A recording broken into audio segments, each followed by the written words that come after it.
नमस्कार दोस्तों, आपका स्वागत है आपके अपने YouTube चैनल द WWMS पर। तो अगर आपने हमारा पुराना लेक्चर नहीं देखा है, जो कि ये लेक्चर उस लेक्चर पे बेस्ड है, तो आप पहले उस लेक्चर को जाकर आप उसे देख लें, फिर इस लेक्चर पर आगे बढ़ें। तो जो हमारा पुराना लेक्चर है उसका लिंक हमने डिस्क्रिप्शन बॉक्स में दे दिया है, तो आप वहाँ पर क्लिक करके जाके उस वीडियो को देख सकते हैं। तो चलिए वीडियो को स्टार्ट करते हैं।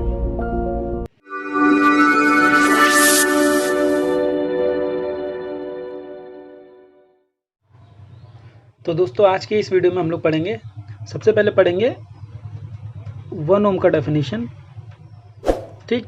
फिर उसके बाद हमारा सेकेंड टॉपिक होगा आज का reason of resistance in the conductor.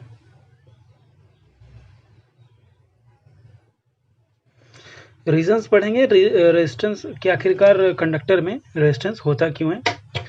तो ओम्स लॉ हमने देख लिया था लास्ट वाले लेक्चर में। तो ओम्स लॉ से हमें रिजल्ट्स जो मिला था, रिजल्ट वो हमें ये मिला था कि V equals to I R होता है, जहाँ पर V क्या है, potential difference, I is the current and R is the resistance of the conductor. तो यहाँ से हमें रेजिस्टेंस मिल गया था, resistance equals to V upon I। अब हमें चाहिए 1 ओम का डेफिनेशन। तो हम जानते हैं रेजिस्टेंस का जो यूनिट होता है, रेजिस्टेंस का जो यूनिट होता है वो ओम के ही नाम पर रख दिया गया है, जिसका सिंबल होता है ये, ठीक। इसको बोलते हैं ओम, ठीक है। तो अगर हम इस इक्वेशन में, ये जो इक्वेशन नंबर 1 है, इसमें सबकी वैल्यू 1 1 पुट कर दें, तो सबकी वैल्यू 1 1 पुट करने के बाद देखिए क्या आता है, 1 ओम इक्वल्स टू आर की वैल्यू 1 ओम रख देंगे, और वी की वैल्यू 1 वोल्ट, और आई की वैल्यू 1 एम्पियर, ठीक है। तो यहाँ से मुझे क्या पता चलता है, 1 ओम का डेफिनेशन आ गया, 1 ओम का डेफिनेशन अच्छे से आ गया। तो ये 1 ओम क्या बताता है, ये जो इक्वेशन है ये क्या बताता है, 1 ओम का डेफिनेशन बताता है। तो इसको कैसे अगर डिफाइन करना चाहें लैंग्वेज के फॉर्म में, तो कैसे करेंगे कि अगर किसी कंडक्टर में 1 वोल्ट का पोटेंशियल डिफरेंस लगाया गया है, तो उसमें अगर 1 एम्पियर का करंट फ्लो कर रहा है, ठीक, तो उस कंडक्टर में जो रेजिस्टेंस होगा वो 1 ओम का होगा। तो देखिए क्या मैंने बताया अभी, जैसे कोई कंडक्टर है, ठीक, ये रेजिस्टेंस का सिंबल मैंने बताया था, रेजिस्टेंस का सिंबल। तो कंडक्टर के अंदर भी प्रॉपर्टी होती है कंडक्टर की कि वो ऑटोमेटिकली रेजिस्टेंस कुछ शो करता है, तो उसको मैंने शो कर दिया R, ठीक है। फिर इसके अक्रॉस मैंने लगा दिया पोटेंशियल डिफरेंस, मतलब एक सेल या फिर बैटरी लगा दिया, ठीक, प्लस माइनस टर्मिनल पे। तो इस पोटेंशियल डिफरेंस के कारण इस सर्किट में, ये एक सर्किट हो गया, तो इस सर्किट में करंट फ्लो करने लगेगा जो कि I अमाउंट का होगा, और ये क्या है, V, ठीक है। अब 1 ओम की डेफिनेशन हम ऐसे डिफाइन करेंगे कि अगर हम पोटेंशियल डिफरेंस अप्लाई किए हुए हैं किसी सर्किट में 1 वोल्ट का, ठीक है, और उसके अंदर अगर करंट फ्लो कर रहा है 1 एम्पियर का, अगर करंट की वैल्यू उसमें आ रही है 1 एम्पियर का, तो हम ये बोलेंगे कि उसमें जो उस कंडक्टर का जो रेजिस्टेंस होगा वो होगा 1 ओम। तो आपको बहुत अच्छे से समझ में आया होगा ये डेफिनेशन कि if the potential difference between the ends of the conductor is maintained at 1 volt and in the conductor 1 ampere current is flowing, then we will say that the resistance of the conductor will be 1 ohm। तो अच्छे समझ में आ गया होगा आपको 1 ओम का definition, ठीक है। तो आप डिफाइन कर लेंगे इसको। तो चलिए अब पढ़ते हैं reason of resistance in the conductor. ठीक है, reasons of the resistance in the conductor. तो जैसा कि हम जानते हैं हर एक मटेरियल जो कि अर्थ पे हो चाहे जहां पर भी हो, उसके अंदर रेजिस्टेंस उपलब्ध होता है, रेजिस्टेंस होता है, उसकी प्रॉपर्टी होती है, बेसिक प्रॉपर्टी, ठीक है। तो अब हम लोग जानते हैं कि इंसुलेटर जो होता है, इंसुलेटर जो मैं लास्ट लेक्चर में डिस्कस किया था, इंसुलेटर का तो हम लोग जानते हैं कि इंसुलेटर के अंदर जो रेजिस्टेंस होता है उसकी वैल्यू होती है इनफाइनाइट। ये तो हमें पता है, तभी तो उसके अंदर कोई करंट नहीं फ्लो करता है।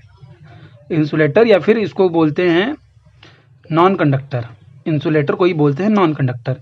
तो नॉन कंडक्टर के अंदर तो हम जानते हैं कि करंट उसके अंदर फ्लो करता ही नहीं है। क्यों नहीं फ्लो करता है? क्योंकि उसके अंदर फ्री इलेक्ट्रॉन अब्सेंट होता है, मतलब होता ही नहीं है। इंसुलेटर के अंदर या फिर नॉन कंडक्टर के अंदर फ्री इलेक्ट्रॉन होता नहीं है, तो उसके अंदर रेजिस्टेंस इनफाइनाइट होती है। रेजिस्टेंस इनफाइनाइट होती है तो उसके अंदर फ्लो ऑफ चार्ज नहीं हो पाता है। फ्लो ऑफ चार्ज नहीं हो पाएगा तो इलेक्ट्रिक करंट भी उसके अंदर फ्लो नहीं करेगा। ठीक, इंसुलेटर का तो पता है, लेकिन अब हमको ये पता है कि कंडक्टर के अंदर फ्री इलेक्ट्रॉन तो अवेलेबल होते हैं, free electron is present. Conductor के अंदर फ्री इलेक्ट्रॉन तो प्रेजेंट होते हैं, बट फिर भी इसके अंदर रेजिस्टेंस क्यों होता है ये जानेंगे अब। देन फिर भी रेजिस्टेंस इसका जीरो नहीं होता है, जीरो इज नॉट जीरो। ठीक, इसके अंदर रेजिस्टेंस जीरो क्यों नहीं होता है? इसके अंदर फ्री इलेक्ट्रॉन है, इसके अंदर कंडक्शन होता है, इसके अंदर इलेक्ट्रिक करंट पास हो सकता है। ठीक, वन एंड से दूसरे एंड में इसके अंदर इलेक्ट्रिक करंट भी आसानी से पास हो सकता है। तो फिर भी इसके अंदर रेजिस्टेंस क्यों है? ठीक, तो अब हम जानेंगे मेन रीज़न इसका। जानते हैं ये इंसुलेटर के अंदर तो ठीक है इनफाइनाइट रेजिस्टेंस होता है, ये हमको पहले से ही पता है। ठीक, लेकिन कंडक्टर के अंदर तो फ्री इलेक्ट्रॉन अवेलेबल है। फ्री इलेक्ट्रॉन अवेलेबल होने के बाद भी इसके अंदर रेजिस्टेंस जीरो क्यों नहीं है? रेजिस्टेंस तो जीरो होना चाहिए, रेजिस्टेंस में अवेलेबल क्यों है? तो चलिए अब मेन रीज़न जानते हैं कि क्यों ऐसा होता है कि कंडक्टर के अंदर भी रेजिस्टेंस अवेलेबल होता है। तो इसको समझने के लिए देखिए, कंडक्टर का मतलब ये जो लास्ट लेक्चर में मैंने दिखाया था आपको, ये लोहे की वायर है। ठीक है, ये लोहे की वायर है, तो ये भी एक कंडक्टर है। तो इसके अंदर भी क्या होगा? रेजिस्टेंस होगा। ये रेजिस्टेंस होगा, हम जानते हैं अभी हमारे लिए क्या है? मिथ है। ठीक, अभी इसको प्रूव करेंगे कि इसके अंदर रेजिस्टेंस है तो वो क्यों है। देखिए ये वायर है, तो ये किस शेप का है? सिलेंड्रिकल शेप का, आप देख पा रहे होंगे सिलेंड्रिकल शेप का, इसका कुछ डायमीटर होगा। ठीक, तो इसको हम एनलार्ज्ड व्यू में ड्रॉ करते हैं। ठीक है, इसको एनलार्ज्ड व्यू में ड्रॉ करते हैं तो कैसा आएगा शेप?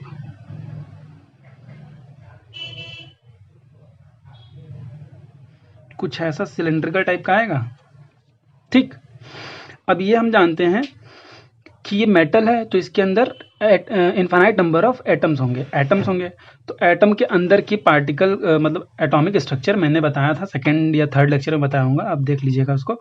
लेकिन फिर मैं यहाँ पर भी डिस्कस कर लेता हूँ। एटम का जो एटॉमिक स्ट्रक्चर बनाते हैं हम, कैसा बनता है?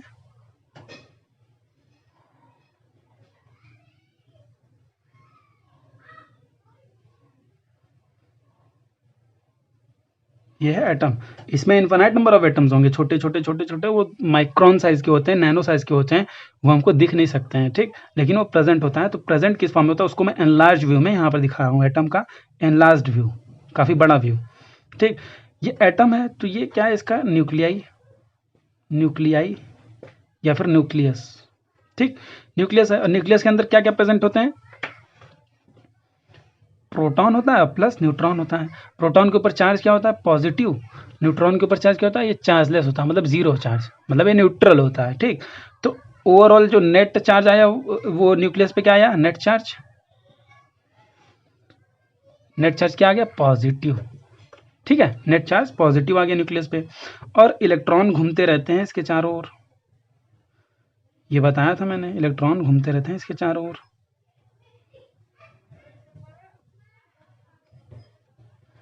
ठीक, इलेक्ट्रॉन घूमते रहते हैं इसके चारों ओर। तो इलेक्ट्रॉन ठीक है घूमते हैं, फिर उसके बाद अगर इसको हम एक्सटर्नल एनर्जी दे देते हैं, तो ये मान लेते हैं हम, ये आउटर मोस्ट शेल है, आउटर मोस्ट शेल।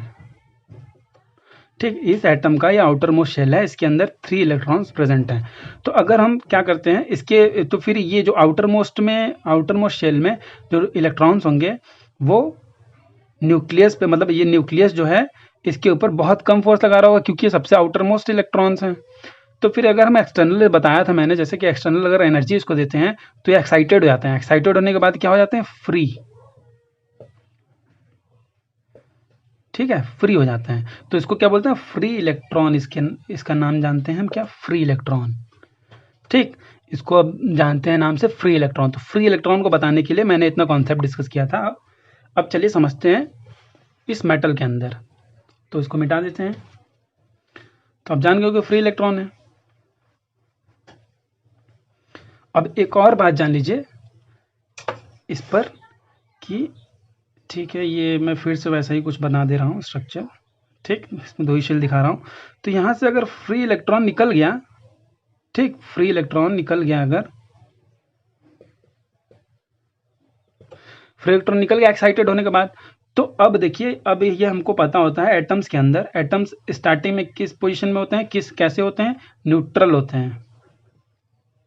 स्टार्टिंग में जब तक हम इसको कोई एक्सटर्नल एनर्जी नहीं दिए हुए हैं तब तक ये न्यूट्रल है। ठीक, फिर उसके बाद अगर इसमें से न्यूट्रल का मतलब क्या हुआ, positive charge equals to negative charge. Neutral का मतलब ये थोड़ी है कि ये जीरो चार्ज है। इसमें प्रोटॉन भी अवेलेबल है, इलेक्ट्रॉन भी। कोई भी एटम ऐसा नहीं है जिसके अंदर प्रोटॉन और न्यूट्रॉन या फिर इलेक्ट्रॉन अवेलेबल ना हो। ठीक, हर एटम्स में, चाहे वो किसी भी मटेरियल के एटम्स हो, सबके अंदर प्रेजेंट होते हैं इलेक्ट्रॉन, प्रोटॉन, न्यूट्रॉन। ठीक, अगर वो उसके अंदर अगर न्यूट्रल चार्ज है, न्यूट्रल चार्ज का मतलब ये है कि अगर, तो फिर उसके अंदर क्या होगा, positive charge equals to negative charge. तो मतलब number of protons equals to number of electrons. ठीक है, number of protons equal to number of electrons. ठीक, तो number of protons equal to number of electrons है। तो उस टाइम पे इसको क्या बोलेंगे कि ये न्यूट्रल पोजीशन पे है इस टाइम पे ये एटम। लेकिन अब हम जान रहे हैं कि इसका जब एक इलेक्ट्रॉन निकल गया बाहर, एक इलेक्ट्रॉन जब बाहर निकल गया, तो अब यहाँ पर हावी कौन हो जाएगा, कौन सा चार्ज हावी हो जाएगा, पॉजिटिव वाला। एक इलेक्ट्रॉन निकल गया मतलब नंबर ऑफ इलेक्ट्रॉन्स कम हो गए। तो नंबर ऑफ इलेक्ट्रॉन्स जो है, इलेक्ट्रॉन्स का जो संख्या होगा, इलेक्ट्रॉन का जो नंबर होगा वो कम हो जाएगा। किससे, प्रोटॉन से। अब प्रोटॉन के ऊपर चार्ज क्या होता है, पॉजिटिव, और इसके ऊपर चार्ज क्या होता है, निगेटिव। तो पॉजिटिव साइन बड़ा हो गया ना अब निगेटिव से। ठीक, तो नेट अब चार्ज इस पे क्या आ जाएगा, अब ये निकल जाएगा अगर, तो मान लीजिए ये निकल गया, ठीक है, तो मान लीजिए निकल के यहाँ पर आ गया, बाहर आ गया, ये फ्री हो गया, स्वतंत्र हो गया घूमने के लिए। तो अब इसके ऊपर क्या नाम है, ये इलेक्ट्रॉन है, ये बाहर आ गया, तो इसके ऊपर कितना चार्ज आ जाएगा, प्लस 1 इलेक्ट्रॉन का, क्योंकि 1 इलेक्ट्रॉन बाहर चला गया तो इसके ऊपर चार्ज कितना आ गया, 1 इलेक्ट्रॉन का। कौन क्यों आएगा प्लस, पॉजिटिव में क्यों आएगा, आप सोच रहे होंगे निगेटिव आएगा, क्योंकि 1 इलेक्ट्रॉन छोड़ा, 1 इलेक्ट्रॉन छोड़ा है मतलब निगेटिव 1 निकल गया। स्टार्टिंग में मान लीजिए 7 इलेक्ट्रॉन 7 प्रोटॉन है, ठीक, 7 इलेक्ट्रॉन और 7 प्रोटॉन है, क्योंकि number of electron equals to number of proton होते हैं। ठीक, अगर मान लीजिए 1 इलेक्ट्रॉन निकल गया तो बचे कितने, अब 6 इलेक्ट्रॉन, 6 इलेक्ट्रॉन बताए। तो अब नंबर ऑफ प्रोटॉन तो 7 ही है ना, निकला तो केवल electron he, number of proton 7 है। तो नंबर ऑफ प्रोटॉन अगर डिफरेंस निकालें तो हम क्या आएगा, 7 माइनस 6 निकालें अगर, तो कितना आएगा, 1। और 1 किसका आएगा, प्रोटॉन का, मतलब पॉजिटिव चार्ज यहाँ पर डोमिनेट करेगा। ठीक, तो एक पॉजिटिव चार्ज इस पे क्रिएट हो जाएगा, मतलब प्लस ई का चार्ज इस पे आ जाएगा। तो अब ये पूरा एटम कैसा बिहेव करेगा, अभी पूरा एटम जो है पॉजिटिव बिहेव करेगा। ठीक, और इलेक्ट्रॉन के ऊपर पता ही है हमको कि क्या चार्ज होता है, नेगेटिव। बस इतना समझाने के लिए इतना कॉन्सेप्ट समझाना पड़ा है कि अगर इस समय मैं 1 इलेक्ट्रॉन को बाहर निकाल के दिखाया हूँ आपको, आप चाहे जितना इलेक्ट्रॉन्स निकाल सकते हैं, मतलब नंबर जितने भी आउटर मोस्ट शेल में इलेक्ट्रॉन्स होते हैं वो मैक्सिमम फ्री हो सकते हैं, बाहर निकल सकते हैं। ठीक, 2 या 3, ठीक है, जितना मन उतना बाहर निकाल सकते हैं हम। तो जितना हम बाहर निकालेंगे इस एटम्स में से इलेक्ट्रॉन, उतना ही इसके ऊपर पॉजिटिव चार्ज हो जाएगा। तो चलिए, अब ये पता चल गया होगा आपको कि एटम के ऊपर पॉजिटिव चार्ज क्रिएट हो जाता है जब इसके अंदर से इलेक्ट्रॉन निकल जाता है। ठीक, तो चलिए अब डिस्कस करते हैं हम अपने टॉपिक पे। ये बेसिक था, इसके पीछे अब यही कॉन्सेप्ट यहाँ पर यूज होने वाला है। ठीक है, तो ध्यान से समझिएगा, बहुत अच्छे से क्लियर होगा। तो देखिए, सारे पता चल गया हमको कि फ्री इलेक्ट्रॉन निकल गए हैं एटम से, और जो एटम बचा है, नॉर्मल जो एटम बचा हुआ है, अब उसके ऊपर पॉजिटिव चार्ज क्रिएट हो गया। तो मान लेते हैं ये एटम है, ठीक, इसके ऊपर क्या है, पॉजिटिव चार्ज, एटम है पॉजिटिव चार्ज, एटम है positive charge. Infinite number of atoms होंगे तो infinite number of positive charge होंगे इसके ऊपर।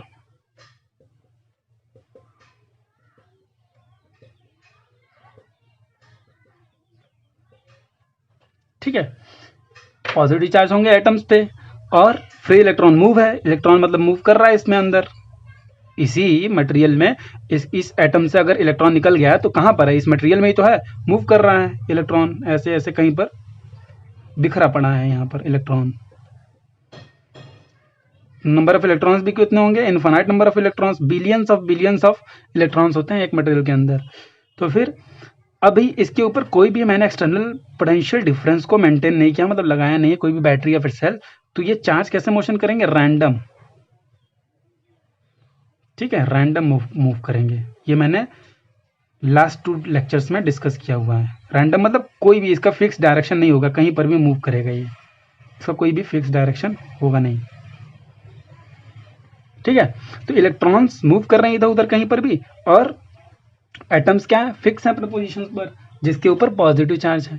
अब हम मान लेते हैं इसके ऊपर, अब मैं इसी का दूसरा फिगर बना रहा हूँ, दूसरा फिगर मतलब इसी को ही बना रहा हूँ after applying potential difference in it, ठीक है। इसी को मैं दिखा रहा हूँ यहाँ पर,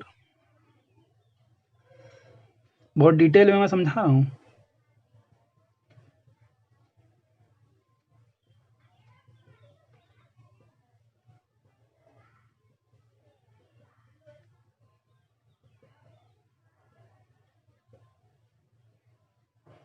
ठीक है, अब मैंने इसके इस वाले जो यही वाला जो कंडक्टर है मैं इसका फिगर यहाँ पर बना दिया हूँ।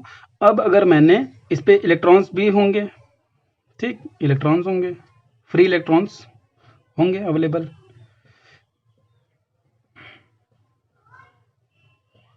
फ्री इलेक्ट्रॉन्स अवेलेबल है।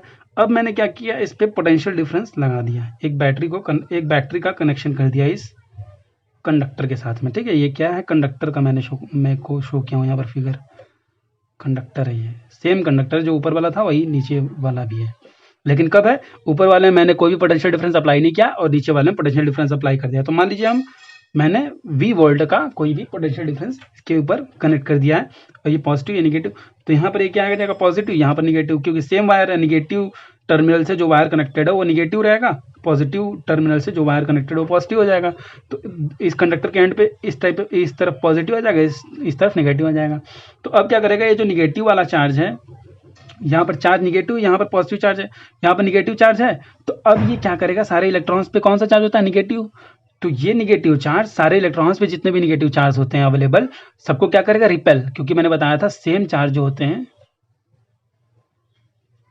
सेम चार्ज या तो निगेटिव निगेटिव हो या तो पॉजिटिव पॉजिटिव हो, ठीक, सब क्या करेंगे, रिपेल, ठीक, रिपेल मतलब रिपल्शन होगा, मतलब प्रतिकर्षित होगा, मतलब दूर दूर भगाएगा, ठीक। अगर मान लीजिए निगेटिव चार्ज है यहाँ पर, दोनों को पास में हम लाएं, ठीक, पास में ला रहे हैं, तो ये इधर, ये वाला चार्ज इसको उधर फेंकेगा और ये वाला चार्ज इसको इधर फेंकेगा, ठीक, मतलब दूर दूर भगाएगा। और लाइक चार्जेस क्या होते हैं, मतलब अनलाइक चार्जेस, ये लाइक चार्जेस, सेम चार्ज मतलब लाइक चार्ज, और अनलाइक वाले में इसका ठीक अपोजिट होता है, क्या होता है, पॉजिटिव निगेटिव, अगर निगेटिव पॉजिटिव हो तो दोनों क्या करेंगे, आपस में अट्रैक्ट करेंगे, एक दूसरे की ओर खींचेंगे, ये वाला इसको खींचेगा और ये वाला इसको खींचेगा, ठीक। वैसे ही इसमें निगेटिव पॉजिटिव में भी होता है, ठीक। इतना ये तो मैं पहले भी डिस्कस कर चुका हूँ, लेकिन फिर भी रिवाइज करा दे रहा हूँ आपको बीच बीच में, कि आपको पुराना लेक्चर बार बार ना देखना पड़े, ठीक है। तो अब मैं क्या किया, यहाँ पर निगेटिव चार्ज यहाँ पर क्रिएट हो गया, तो ये सारे इलेक्ट्रॉन्स को क्या करेगा, ढकेलेगा, मतलब रिपेल करेगा, उसको दूर भगाएगा अपनी तरफ से। तो ये निगेटिव चार्ज सारे इलेक्ट्रॉन्स को दूर भगाएगा। तो अब सारे इलेक्ट्रॉन्स इसमें प्रेजेंट है, तो सारे निगेटिव इलेक्ट्रॉन्स है, तो सब क्या करेंगे, एक दूसरे को ढकेलेंगे, किधर की ओर, इस साइड, मतलब इलेक्ट्रॉन का जो मोशन होगा, ये डायरेक्शन ऑफ इलेक्ट्रॉन मतलब इलेक्ट्रॉन की डायरेक्शन क्या होगी, इस साइड में, मतलब राइट टू लेफ्ट मूव करेगा इलेक्ट्रॉन। तो अब क्या होगा, सब एक ही डायरेक्शन में मूव करने लगेंगे। पहले ये क्या था, रैंडम मोशन था यहाँ पर इलेक्ट्रॉन्स का, रैंडम मोशन, ठीक है। अब क्या होगा, सेम डायरेक्शन में मूव करने लगेंगे, मतलब इस डायरेक्शन में, इस वाले डायरेक्शन में, ठीक, जो मैंने डायरेक्शन यहाँ पर दिखाया हुआ है, सब इस डायरेक्शन में मूव करने लगेंगे, सेम डायरेक्शन में। अब मोशन कैसा होगा, एक ही डायरेक्शन, मतलब सेम डायरेक्शन में मोशन करने लगेंगे सारे इलेक्ट्रॉन्स, कहाँ से कहाँ, राइट टू लेफ्ट, मतलब निगेटिव मतलब यहाँ निगेटिव टर्मिनल से पॉजिटिव टर्मिनल की ओर, ठीक है। तो फिर अब ये मैंने बताया था कि जिस डायरेक्शन में इलेक्ट्रॉन मूव करता है उसके ठीक अपोजिट डायरेक्शन में डायरेक्शन ऑफ करंट होता है। ठीक, अगर इलेक्ट्रॉन यहाँ से यहाँ मूव कर रहा है तो इलेक्ट्रिक करंट की डायरेक्शन क्या होगी, यहाँ से यहाँ, तो मतलब ये इलेक्ट्रिक करंट की डायरेक्शन होगी आई। और ये भी बताया था मैं कि इलेक्ट्रिक करंट की डायरेक्शन कहाँ से कहाँ होती है, अगर पोटेंशियल डिफरेंस मैंने लगाया हुआ है तो पॉजिटिव टू निगेटिव होता है, तो यहाँ से निकलेगा इलेक्ट्रिक करंट आई और यहाँ पर आके चला जाएगा इसमें निगेटिव वाले में। ठीक है, तो हम ये जान गए कि अब इलेक्ट्रॉन मूव करता है यहाँ से यहाँ और ये इलेक्ट्रिक करंट यहाँ से यहाँ मूव करेगा। अब देखिए अब कॉन्सेप्ट आता है, ये सब तो मैं पहले भी बता चुका हूँ लास्ट लेक्चर में। ठीक, कंडक्शन का जब मैं रीजन बता रहा था, अब इसी में रीजन छुपा है किसका, रेजिस्टेंस का। तो देखिए अब रेजिस्टेंस का रीजन, ये सारे क्या है, पॉजिटिव चार्ज, वो भी एटम्स हैं। ठीक, एटम्स हैं लेकिन पॉजिटिव चार्ज है इस पर। तो अब देखिए जैसे ये सारे निगेटिव हैं, ये सब, अब इन सबको क्या मिल गया, पोटेंशियल डिफरेंस, तो मतलब इसके पास एनर्जी आ गई, सभी इलेक्ट्रॉन्स के पास क्या एनर्जी, सबके पास आ गई। कौन सी एनर्जी वो रहेगी, काइनेटिक एनर्जी। आपने पढ़ा होगा काइनेटिक एनर्जी के बारे में क्लास 9th में। काइनेटिक एनर्जी वो एनर्जी होती है जो किसके आती है, मोशन के थ्रू आती है। अगर किसी भी बॉडी में मोशन है तो उसको बोलेंगे कि उसके पास काइनेटिक एनर्जी है, उसके पास काइनेटिक एनर्जी है। तो इलेक्ट्रॉन्स के पास अब क्या है, मोशन, वो भी सेम डायरेक्शन में, तो फिर इसके पास क्या है, एनर्जी, कौन सी, काइनेटिक एनर्जी। अब ये काइनेटिक एनर्जी है इनके पास। ठीक, फिर ये मूव करेंगे यहाँ से यहाँ, तो बीच बीच में पॉजिटिव वाले एटम्स भी तो होंगे, पॉजिटिवली चार्ज एटम्स भी होंगे। एटम्स बार बार बोल रहा हूँ, आप न्यूक्लियस मत समझ लीजिएगा किसी भी, जैसे मैं जो न्यूक्लियस बताया था बीच में, ठीक, ये न्यूक्लियस नहीं है, ये पूरे एटम पे चार्ज हो गया पॉजिटिव का। ठीक है, एक इलेक्ट्रॉन अगर निकल गया तो इस पूरे एटम पे चार्ज हो गया क्या, एक पॉजिटिव का। आप न्यूक्लियस मत समझ लीजिएगा इसको, बहुत से बच्चे इसको क्या करते हैं, न्यूक्लियस समझ लेते हैं, लेकिन न्यूक्लियस नहीं होता है, एटम ही होता है जिसके ऊपर पॉजिटिव चार्ज होता है, क्योंकि इलेक्ट्रॉन अगर निकल गया उसके ऊपर तो उसके ऊपर पॉजिटिव चार्ज आ गया एटम पर। ठीक, तो अब पॉजिटिव एटम्स बीच बीच में है, तो इलेक्ट्रॉन जब यहाँ से यहाँ देखिए अब मूव करेगा, इलेक्ट्रॉन यहाँ से यहाँ मूव करेगा, पॉजिटिव एटम क्या है, फिक्स्ड हैं अपने पोजीशन पे। ठीक, पॉजिटिव एटम्स फिक्स्ड हैं अपने पोजीशन पे, और इलेक्ट्रॉन यहाँ से यहाँ मूव करेगा तो बीच में इन्फिनाइट नंबर ऑफ एटम्स होंगे। ठीक, तो इन्फिनाइट नंबर ऑफ एटम्स होंगे तो सारे इलेक्ट्रॉन्स क्या करेंगे, इधर आया, इधर भिड़ेगा कि नहीं, लड़ेगा ही, बीच में जो भी इसके रास्ते में आएगा उससे तो लड़ेगा ही, क्योंकि सेम डायरेक्शन पकड़ लिया है। अब इसको घूमना नहीं, अब वो थोड़ी रास्ता देख पा रहा है, इलेक्ट्रॉन इंसान थोड़ी है कि वो रास्ता देख पाएगा कि हाँ हमको यहाँ सीधे जाऊँगा तो मैं और किसी से लड़ जाऊँगा। ठीक, लेकिन वो क्या है, इलेक्ट्रॉन, तो उसको अगर एनर्जी मिल गई तो वो मूव करेगा, वो भी एक ही डायरेक्शन में, तो एक ही डायरेक्शन मूव कर रहा है, तो रास्ते में थोड़ी दिख रहा है कि पॉजिटिव वाले एटम्स भी हैं इस बीच में, तो ये पॉजिटिव वाले एटम से भिड़ता हुआ लड़ता हुआ जाता है। ठीक, मान लीजिए ये वाला इलेक्ट्रॉन है, तो ये वाला इलेक्ट्रॉन इससे लड़ा, फिर इससे लड़ेगा, फिर इससे लड़ेगा, फिर इससे लड़ेगा, फिर इससे लड़ेगा, सारे इलेक्ट्रॉन्स ऐसे ही लड़ते हुए जाएंगे, सारे इलेक्ट्रॉन्स लड़ते हुए जाएंगे, तो इसकी एनर्जी लॉस होगी, इसकी एनर्जी क्या होगी, लॉस। ठीक, एनर्जी क्या होगी, डाउन, एनर्जी डाउन होगी, जिसकी वजह से क्या होगा, करंट को ये रजिस्ट करेगा, जिसकी वजह से करंट भी डाउन हो जाएगा। ठीक है, जब एनर्जी डाउन हुई, ये क्या नाम है इसकी, इलेक्ट्रॉन की, जब एनर्जी डाउन हो गई तो इसका मोशन भी थोड़ा स्लो हो जाएगा, मोशन स्लो हो जाएगा तो किस पे इफेक्ट डालेगा, डायरेक्ट करंट पे, क्योंकि charge flow, rate of flow of charge को ही तो बोलते हैं करंट को क्या बोलते हैं, Q/T। मतलब जितने कम टाइम में अगर चार्ज का फ्लो रेट ज़्यादा हो, ठीक, तो उतना ज़्यादा उसका करंट होगा। लेकिन अब क्या है, यहाँ पर चार्ज जो है, यहाँ पर चार्ज कौन सा, इलेक्ट्रॉन, तो यहाँ पर जो इलेक्ट्रॉन है वो ज़्यादा टाइम लगा रहा है, जितने टाइम में उसको जाना चाहिए यहाँ वो जा नहीं पा रहा है। जब जा नहीं पा रहा है उतने टाइम में तो करंट क्या हो जाएगा, कम। ठीक, करंट कम हो जाएगा, मतलब ज़्यादा टाइम लगा रहा है। अब यही इक्वेशन से ही देख लीजिए, I=Q/T है, यहाँ से जितना टाइम हम बढ़ाएंगे उतनी करंट क्या हो जाएगा, कम, या फिर जितना हम Q को बढ़ाएंगे तो फिर I बढ़ जाएगा, और Q घटाएंगे तो फिर I कम हो जाएगा। तो यहाँ Q का लेना देना नहीं है, टाइम का लेना देना है। तो यहाँ पर टाइम क्या हो जा रहा है, बढ़ जा रहा है, टाइम बढ़ जा रहा है, किसकी वजह से, क्योंकि इसकी एनर्जी क्या हो गई, लॉस, काइनेटिक एनर्जी इसकी लॉस हो गई। किस वजह से, टक्कर की वजह से, कोलिजन की वजह से, इसको कोलिजन बोलते हैं। कोलाइड करता है एक दूसरे से, मतलब सारे इलेक्ट्रॉन्स क्या करेंगे, अलग अलग जो पॉजिटिवली चार्ज एटम होंगे सबसे कोलाइड करते हुए जाएंगे, तो उसकी एनर्जी डाउन हो जाएगी। एनर्जी डाउन हो जाएगी तो उसकी वजह से डायरेक्ट किस पे इफेक्ट करेगा, हमारे करंट पे इफेक्ट करेगा। तो करंट क्या कर देगा, कम, ठीक है, करंट कम कर देगा। तो इसी फेनोमेनन को, जो कोलिजन फेनोमेना हो रहा है, तो अब क्या हो रहा है, इलेक्ट्रिक करंट को फ्लो करने में मतलब कम कर दे रहा है, जितना फ्लो करना चाहिए उतना नहीं कर पा रहा है। ठीक, तो अब उसी प्रॉपर्टी को क्या बोलते हैं हम, resistance of the material, resistance of the conductor. ये हम जानते हैं हर मटेरियल में होता है, लेकिन कंडक्टर में सबसे कम होता है। क्यों कम होता है? क्योंकि उसके अंदर फ्री इलेक्ट्रॉन्स प्रेजेंट होते हैं, और बाकी सब जैसे वो हो गया, इंसुलेटर हो गया, इंसुलेटर या फिर नॉन कंडक्टर उसी को बोलते हैं, तो उसके अंदर क्या है, फ्री इलेक्ट्रॉन तो है ही नहीं, तो उसके अंदर कंडक्शन तो पॉसिबल ही नहीं है, एक तरफ से दूसरी तरफ चार्ज को मोशन पॉसिबल ही नहीं है। अब इसके अंदर फ्री इलेक्ट्रॉन है तो पॉसिबल है, अब पॉसिबल है लेकिन फिर भी रेजिस्टेंस होगा। क्यों होगा? इतना सारा थ्योरी मैंने डिस्कस कर दिया, ये कॉन्सेप्ट है, ये कॉन्सेप्ट आपको पता होना चाहिए। ठीक है, तो इसमें केवल इतना ही था। अब चलिए आगे बढ़ते हैं।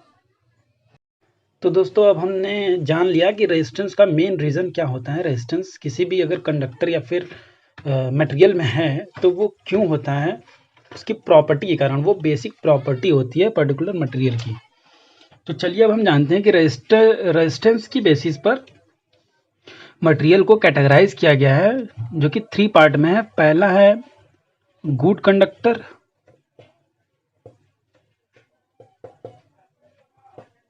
और second is the resistors, and third insulators।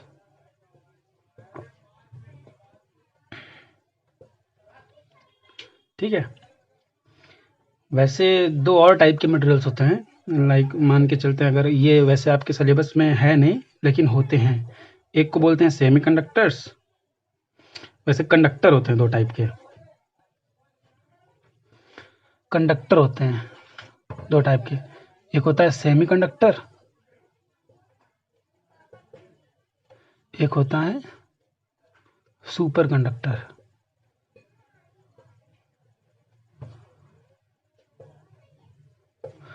तो ये दोनों चीज़ आपको पढ़ने नहीं, आपके सिलेबस में है नहीं, बट मैं हल्का हल्का ओवरव्यू दे दूंगा।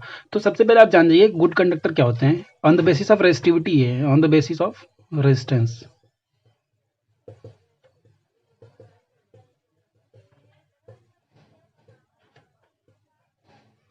On the basis of resistance, the materials are classified in the 3 part। ठीक है, तो पहला क्या आता है, गुड कंडक्टर। गुड कंडक्टर्स ऐसे कंडक्टर्स होते हैं जिसके अंदर रेजिस्टेंस होता है बहुत लो, रेजिस्टेंस बहुत ज़्यादा लो होता है, उसको बोलते हैं गुड कंडक्टर्स। जैसे किसके अंदर रेजिस्टेंस कम होता है, जैसे मेटल्स के अंदर होते हैं। मेटल्स लाइक व्हाट, सिल्वर,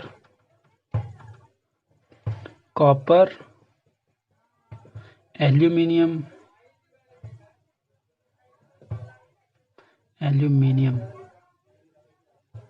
ठीक है, एटसेट्रा। तो मैक्सिमम मेटल्स ऐसे होते हैं जिसके अंदर रेजिस्टेंस बहुत लो होता है, तो वो कहलाते हैं गुड कंडक्टर। और इन सब में सबसे हाईली कंडक्टिव मटेरियल होता है जिसके अंदर रेजिस्टेंस सबसे कम होता है, वो होता है सिल्वर। ठीक है, silver is the highest conductive material on earth. ठीक है, अभी तक नेचुरल फॉर्म में बोलूँगा, आर्टिफिशियल फॉर्म में शायद बनाया जा चुका है हाईएस्ट कंडक्टर। तो नेचुरल फॉर्म में जो हमारे अर्थ पर अवेलेबल है सिल्वर। ठीक है, सिल्वर वो मेटल है जिसकी कंडक्टिविटी सबसे हाई होती है, मतलब रेजिस्टेंस सबसे लो होता है। ठीक, सेकेंड नंबर पर आता है कॉपर। तो अब ज़्यादा ध्यान दीजिए, इसलिए हम लोग की जो वायर बनी होती है ना, जो हम लोग के घर में जो वायर्स लगे होते हैं, वो वायर्स बने होते हैं कॉपर या फिर एल्यूमिनियम के।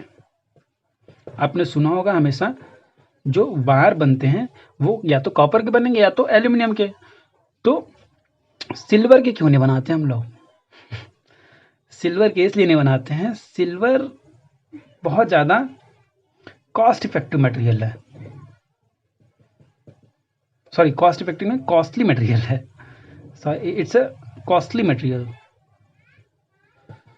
Silver is the costly material than copper and aluminium, so that we use the wire of made up of copper and aluminium. ठीक, सिल्वर को इसलिए हम लोग अगर वायर के फॉर्म में सिल्वर को यूज़ करें तो बहुत ज़्यादा कम एनर्जी की लॉस होगी।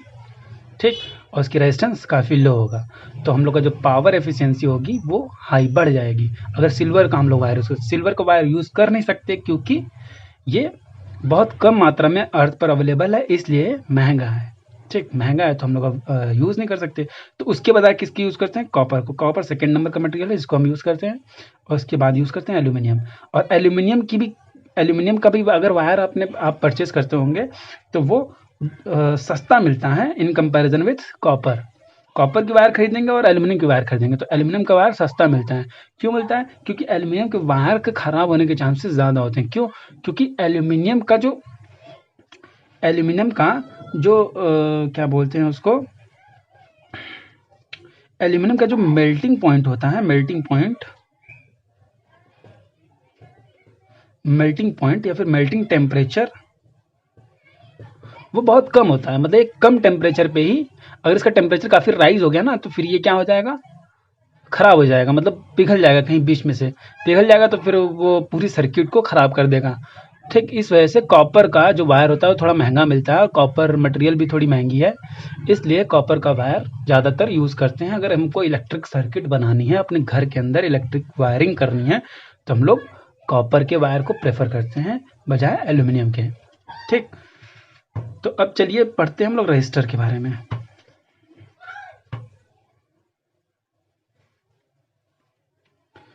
तो रजिस्टर्स वो मटेरियल होते हैं जिनकी रेजिस्टेंस, इनका नाम ही से पता चला होगा, रजिस्टर्स मतलब जिनकी रेजिस्टेंस कंपैरेटिवली हाई होती है गुड कंडक्टर्स की अपेक्षा। ये भी कंडक्टर तो होते हैं लेकिन इसकी रेजिस्टेंस काफ़ी हाई होती है गुड कंडक्टर की अपेक्षा। ठीक, तो इसकी जैसे एग्जांपल्स हो गए, नाइक्रोम का वायर हो गया। ठीक, नाइक्रोम हो गया। ये बेसिकली ये अलॉय होते हैं। अलॉय क्या होते हैं? Alloy is the mixture of two और मोर कंपोनेंट्स, टू और मोर मेटल्स। ठीक, दो या दो से अधिक मेटल्स को जब एक रेशियो में मिलाते हैं और मिला के एक दूसरा मेटल या फिर मटेरियल तैयार करते हैं तो उसको बोलते हैं अलॉय। तो ये क्या होता है? Basically mixture of the metals होते हैं। ठीक, कई 3-4 मेटल के मिक्सचर को मतलब मिलाकर फिर बनाते हैं हम लोग अलॉय को, तो ये बेसिकली अलॉय होते हैं। तो हो गया नाइक्रोम, हो गया कॉन्स्टेनेंट, हो गया कॉन्स्टेनेंट नाम का एक सब्सटेंस है, कॉन्स्टेंटन होता है, कॉन्स्टेंटन हो गया, नाइक्रोम हो गया, मैंगनीन हो गया। ठीक, एक्सेट्रा। तो ये सारे मेटल्स क्या कहलाते हैं? ये सारे मटेरियल्स बेसिकली बोलेंगे, ये सारे मटेरियल्स क्या कहलाते हैं? रजिस्टर्स। और आप सोचेंगे कि हमको रजिस्टर्स का क्या काम है? रजिस्टर तो क्या करता है? इलेक्ट्रिक करंट को कम कर देता है। तो कई जगह पे ऐसा यूज़ करना है हमको। अभी मैं ओम्स लॉ का एप्लीकेशन बताऊंगा इस टॉपिक के बाद में, तो आपको वहाँ पर समझ में आएगा कि रजिस्टेंस को क्यों यूज़ किया जाता है। रजिस्टर भी यूज़ होता है हमारे डेली लाइफ में, जो हम लोग वायरिंग वगैरह करते हैं।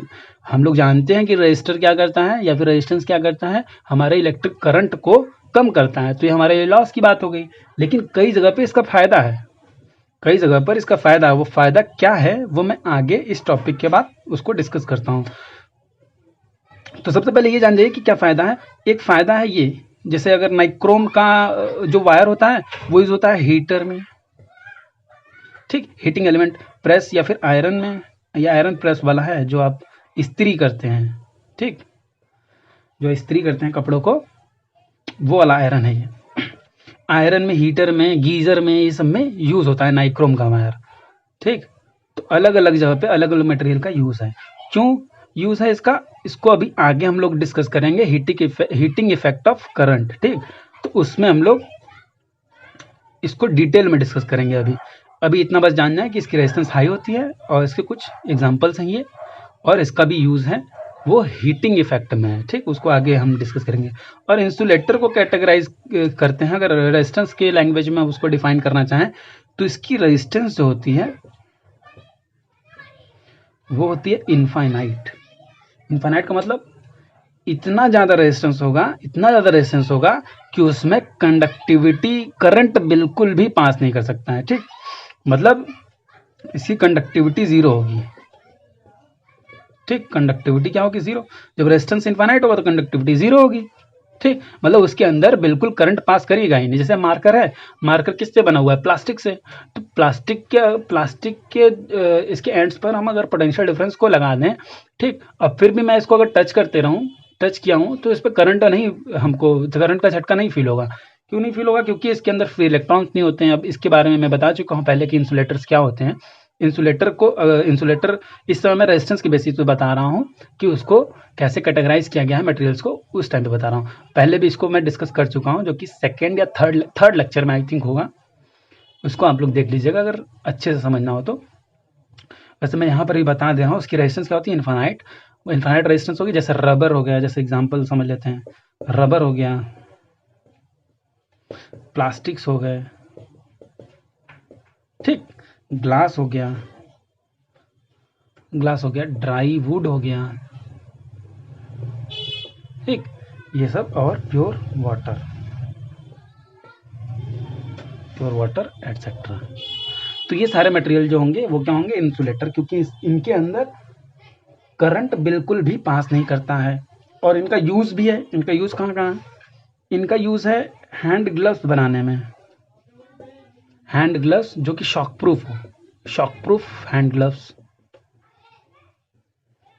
शॉक प्रूफ शूज बनाते हैं इसका, रबर का, पता होगा। शूज पहन के अगर हम कोई भी इलेक्ट्रिकल अप्लायंसेस को रिपेयर करना हो, अगर उसमें मेंस की सप्लाई जा रही हो, तो फिर हमको शूज पहन के या फिर रबर की चप्पल को पहन के उसको फिर रिपेयर करना होता है।